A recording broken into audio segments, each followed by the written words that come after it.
связи с достигнутыми там договоренностями, соглашениями о перемирии решили поспрашивать мнение жителей Донецка о договоренностях и, собственно, о перемирии. Все, кого встретили, попали в это видео. Ну и последний монолог я оставляю полностью. Мне кажется, он достаточно интересен.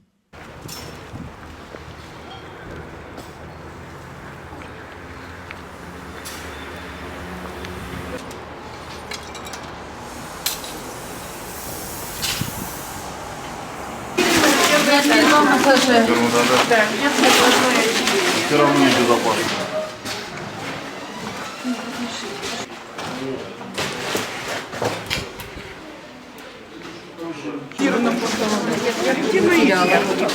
Ну, это вчера вечером. Это, говорят, где-то около 9 вечера. Одна там, одна впереди, в лаборатории. И одна наверху. И что там? На балкон прикрепила, кирпичи била.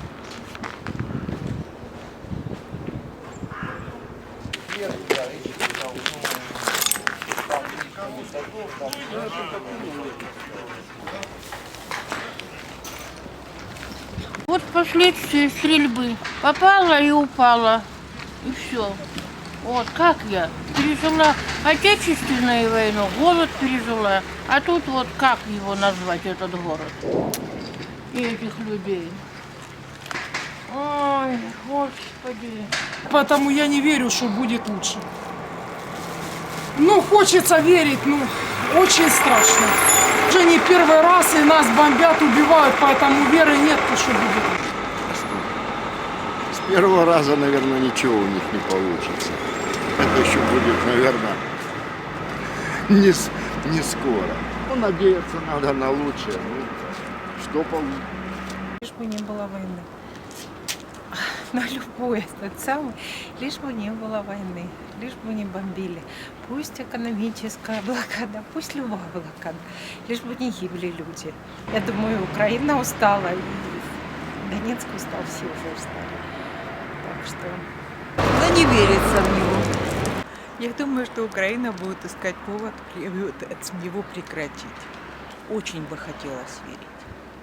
Очень бы. Но исходя из практики того, что было до сих пор, вряд ли получится у них. Но очень на это надеемся. Это нужно в мозгах людей делать изменения. Они, посидели там, решили. А остальное все осталось на местах. Нужно идти на компромиссы и на большие. А Украина на это не пойдет. Неправда. Его не будет. Все. Но мы не. Захарченко подписал? Нет, конечно. Захарченко это человек Москвы. И то, что ему Путин скажет, то он и делает. Мы думаем, что когда перемирие, еще хуже становится. Это уже не первый раз. Уже раз было. Ничего хорошего не будет. В принципе, новости не смотрю. Я новости не смотрю. Вы знаете, уже не верится ничему. Киев нас обязательно подведет. Возможно верить. Это не те люди. Ой, лучше не спрашивайте, сейчас ругаться матом начну. Хотелось бы надеяться, но надежда очень слабая. Не знаю, как вот людям. Я вот все время думаю, взял, зарядил орудие, выстрелил. Неужели добавилось богатство, счастье, гордость? Зачем это делается? Вот совершенно не понимаю. Я всегда была законопослушная. Вот какая пришла власть, считала, что раз человек туда пришел, то значит, не просто так это. Может быть, это промысел Божий, а может быть, это человек своими какими-то качествами достигает такой вершины. И считала, что нужно быть, там целая команда у каждого правительства. Но вот так, как сейчас, не могу поддержать, не могу оправдать никого. Испытываю все время глубокое горе, можно так сказать, каждый день. Мне жаль этих людей, которые погибли. Мне жаль свою собственную жизнь. Почему я так живу? нет радости, нет, уже денег нет реально продукты покупать, уже так экономишь на всем. Ну, вот как-то так. Не знаю, мне жаль этих домов, я люблю этот Донецк, мне все это жаль до глубины души. Вот так трудно. Дерево, вот говорят, хорошая сосна, хорошая качественная древесина, 100 лет растет сосна. Только вжик бензопилой, нет сосны.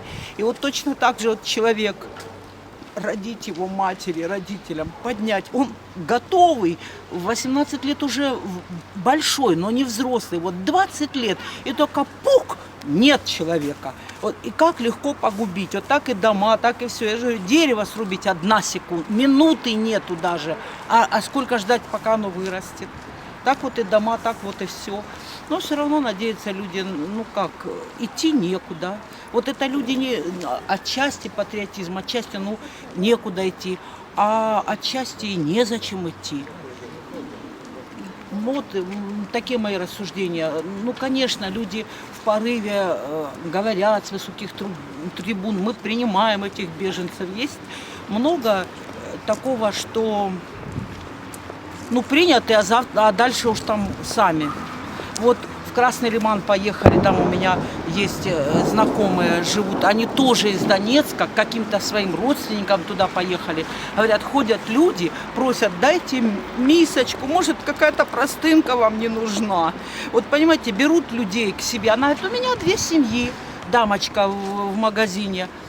А другая ей говорит, так ты ж всех деньги берешь. Вот такие реалии. Вот куда бежать?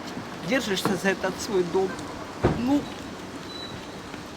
судьбу свою высшим силам, вот на правительство. Ну, надеемся и на людей, люди и на людей надеются, на солдат, что вроде бы как-то договорят, а и на наше правительство о том, что ну вот наступит какое-то такое принятие, пусть они не согласны даже будут.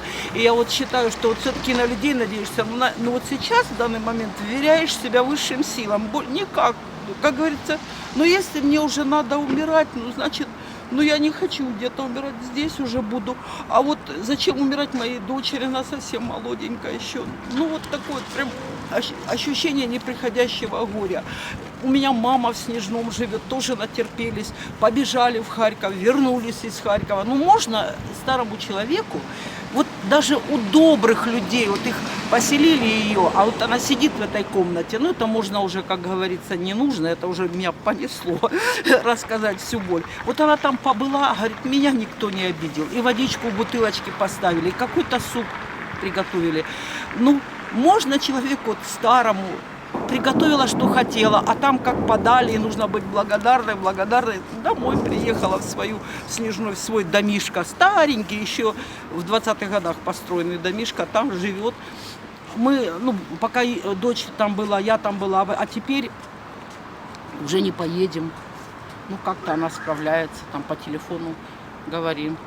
Все равно надеемся. Вот то, что достигнуто, вот то, о чем вы меня спросили, вот какие-то договоренности устные, это в это нет веры. Это не настоящий договор. Это делают вид, играют в эту политику, я не знаю. Или в самом деле кто-то из этих договорщиков хочет, а другой не хочет. Трудно понять этих людей, трудно понять. Ну, царем, наверное, хотел быть господин Порошенко, который даже фамилию своего отца не носит. Нечестный человек. Не знаю, я никогда не была националисткой, я никогда не говорила, ну, у нас, ну, действительно, мне трудно сказать, вот, но ведь, ну, вот такие сейчас крамольные слова. Хочу сказать, что, ну, если уж это Украина, ну, должны хотя бы украинские правители быть. Ну, наверное, меня поймут, что я хочу сказать. Ну, украинцы по крови, по генотипу, по духу, или из Запорожья, или там из Киева, или Полтава, или Днепропетровск, или, я не знаю, ну, украинцы хотя бы. Где украинский дух? Ведь, наверное, ему это не родина Украина. Теперь вот у меня вот такое, прям какое-то, думаю, ну, если уж Россия, там должны быть русские во главе, а если вот так вот что-то думается. А если Украина, то хотя бы украинцы. Ну, вот как-то доверие. Если мусульманами, ну, наверное же мусульманин, он поймет лучше вот ту суть, допустим, в Татарстане татарина или казах казаха. Вот я так думаю. Это даже к Западной Украине и к Киевской. Кстати, в Киеве училась. И к Киеву обращение. Чего у вас там хохлов маловато, что ли? Зашли в правительство.